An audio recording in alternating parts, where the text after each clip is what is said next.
নমস্কার বন্ধুরা, আপনাদের সবাইকে চলে এলাম আরতি রান্নাঘরে নতুন স্বাদের এক রেসিপি নিয়ে।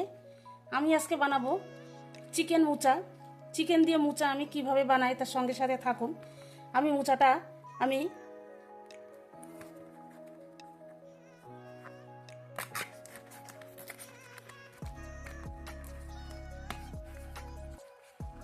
ছাড়িয়ে রেখেছি, আমি ছাড়িয়ে নেব। এর ভিতর থেকে একটা কাঠি আছে, আমি কাঠিটা ফেলে দেবো। এই যে এই শক্ত কাঠিটা, এটা আমি ফেলে দেবো। ফেলে দিয়ে আমি ভালো করে কেটে নেব।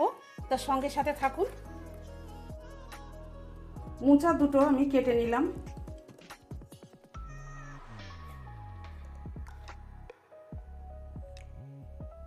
দিয়ে আমি একটু হলুদ দেব।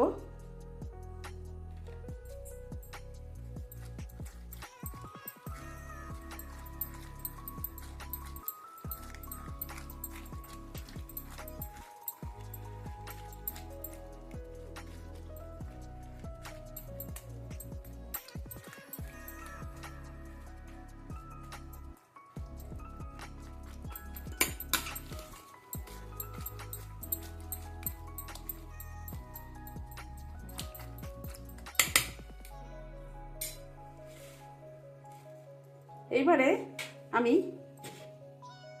কেটে নিয়ে একটু হলুদ দিয়ে 3-4 ঘন্টার জন্য আমি মোচাগুলো জলের মধ্যে থাকবে। মোচা কেটে কিন্তু জলের মধ্যে অবশ্যই করে রাখতে হবে, তা না হলে কিন্তু তিতো লাগবে। কোনো মোচা যদি তিতো নাও লাগে কিন্তু কষ কষ লাগে, তার জন্য আমি এই হলুদ দিয়ে জলের মধ্যে আমি 3-4 ঘন্টা মতন রেখে দেবো। সঙ্গে সাথে থাকুন। ঘন্টা আমার জলের মধ্যে ভিজানো ছিল। এইবারে আমি 3-4 বার করে ধুয়ে নিয়েছি। এবারে জলটা আমি ফেলে দিয়েছি। ফেলে দিয়ে একটু পরিমাণ মতো লবণ দেব, সামান্য একটু হলুদ দেব, দিয়ে জল দিয়ে দিলাম। এইবারে আমি সিদ্ধ করে নেব। আমি উনুনে বসিয়ে দিয়েছি, এবারে আমি সিদ্ধ করে নেব।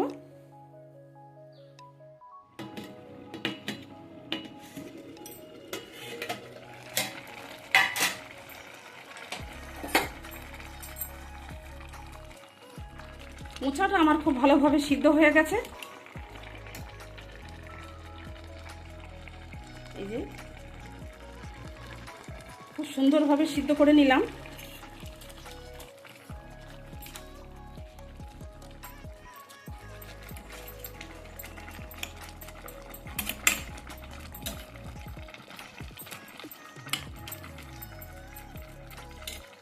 এখানে আমি 400 গ্রাম চিকেন আছে।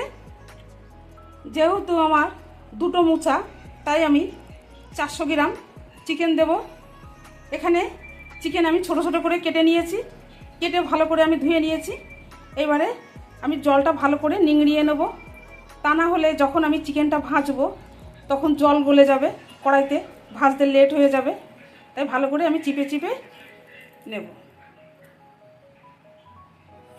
সমস্ত চিকেনগুলো আমি চিকে নিলাম। ভালো করে চিপে নিয়ে হাফ চামচ মতন আদা বাটা দেব,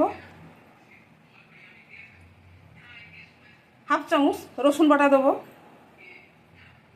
হাফ চামচ জিরে বাটা দেবো,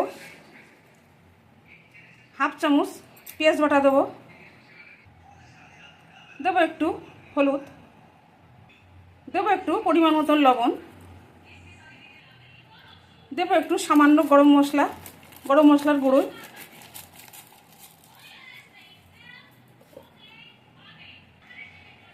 সমস্ত উপকরণ আমার দেওয়া হয়ে গেছে।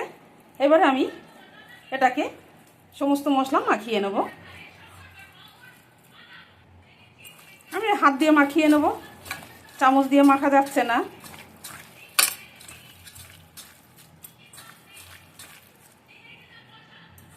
মেখে নিলাম। দিয়ে দিলাম 1 চামচ ছোটো চামচের 1 চামচ।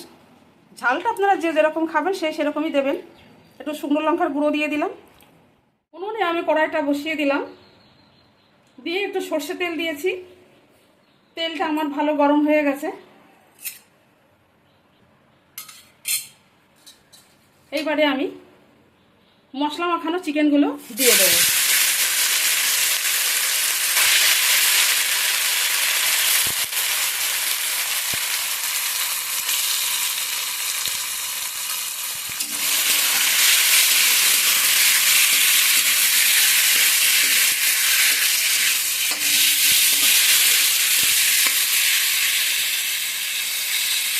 সবাই তো চিকেন দিয়ে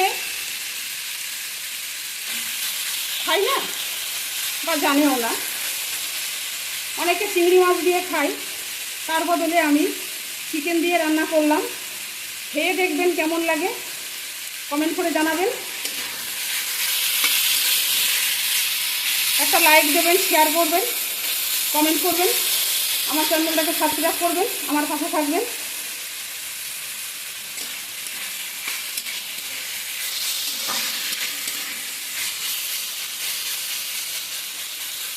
আমি কটা বাদাম ভেজে নিলাম।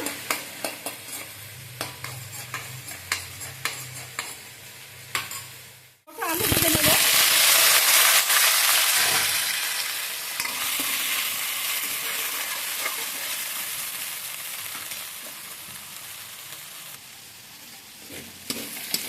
একদিকে চিকেন ভাজা হচ্ছে আর একদিকে আমি আলু ভাজা করে নিচ্ছি।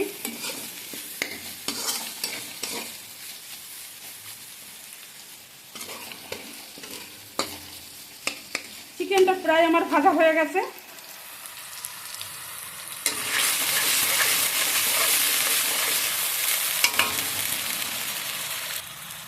পরিমাণ মতন একটু লবণ দিলাম,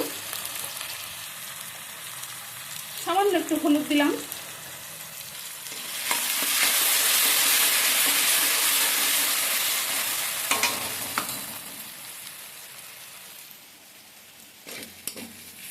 চিকেনগুলো আমি লাল করে ভেজে নিলাম। ভাজা আমার হয়ে গেছে।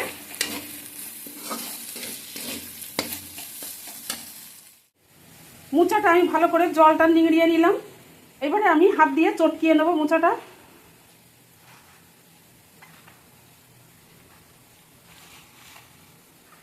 আমি ভালো করে চটকিয়ে নিয়েছি। মোচা চটকালে কিন্তু তরকারিটা ভীষণ সুন্দর হবে খেতে। আর যদি না চটকানো হয়, মোচাগুলো তাকিয়ে থাকে, খেতেও ভালো লাগে না। কড়াইটা বসিয়ে দিয়ে আমি খানিকটা সর্ষের তেল দিলাম। এবারে 3টে শুকনো লঙ্কা দিলাম ফোড়ন, কটা তেজপাতা দিলাম। তেজপাতা আমি ধুয়ে দিয়েছি, তেজপাতার গায়ে নোংরা থাকে তার জন্য। এইবারে দারুচিনি, লবঙ্গ, এলাচ, 4-5টা এলাচ দিয়েছি। কারণ আমার অনেকটাই মোচা। 4-5টা লবঙ্গ, জিরে ফোড়ন দিয়ে দিলাম। দারুচিনি, এলাচ, লবঙ্গ, জিরে। এবারে মোচা নিরামিষই রান্না করে, কিন্তু যেহেতু আমি মাংস দেবো তার জন্য একটু পেঁয়াজ দেবো। পেঁয়াজ রসুন দিয়ে রান্না করছি আমি। মাংস দেওয়া তো নিরামিষ ভালো লাগবে না, আস্তে বন্ধ বেরোবে।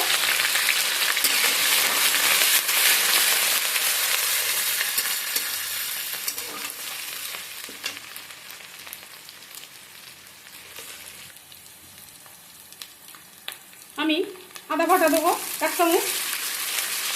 রসুন বাটা আমি আর দেবো না, কারণ আমি রসুন, আদা, পেঁয়াজ, রসুন আমি সমস্ত আমি মাংসের সঙ্গে ভেজে কষে নিয়েছি।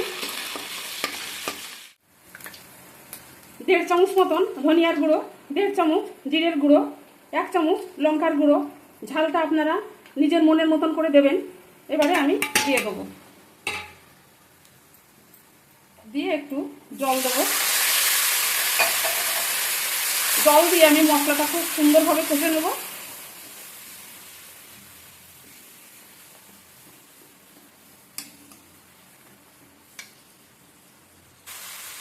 সামান্য একটু গোলমরিচের গুঁড়ো দেবো, মাংস দেওয়া তো তার জন্য।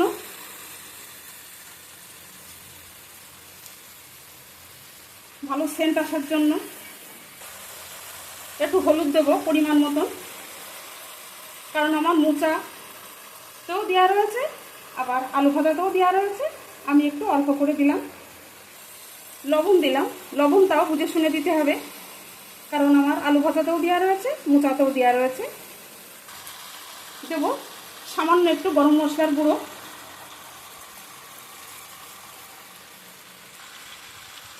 দেব সামান্য একটু স্বাদ আসার জন্য চিনি,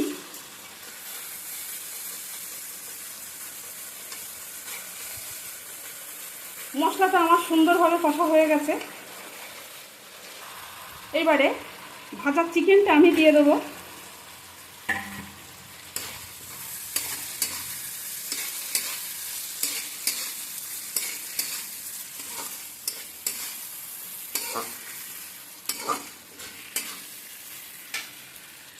দিয়ে দেবো আলু ভাজাটা, আমি তেল সমেত দিয়ে দিলাম।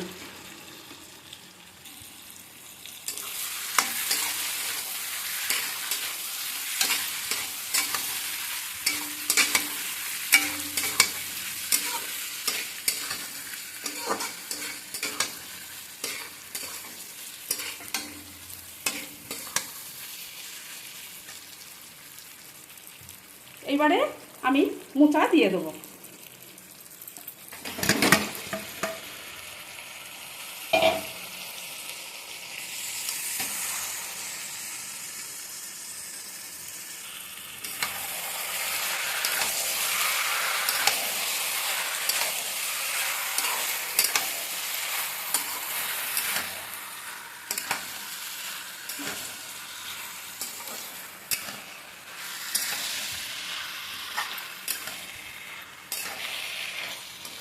রান্নাটা কেমন করছি বন্ধুরা, একবার একটু কমেন্ট করে জানাবেন।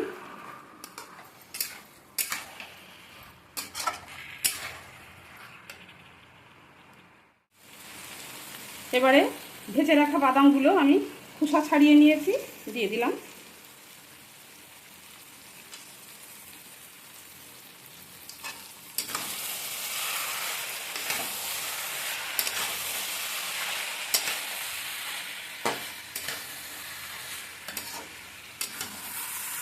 রেডি হয়ে গেছে। এবারে আমি সামান্য একটু গরম মশলা দেব। অতিরিক্ত গরম মশলা দিলে ঝাঁঝ হয়ে গেলে খেতে তো ভালো লাগবে না, পরিমাণ মতন দিতে হবে। সামান্য একটু গরম মশলা দিলাম, ঘি দিলাম,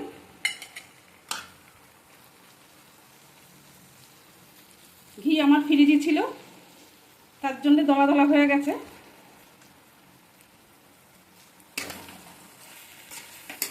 রেডি হয়ে গেছেন। আমি দেখুন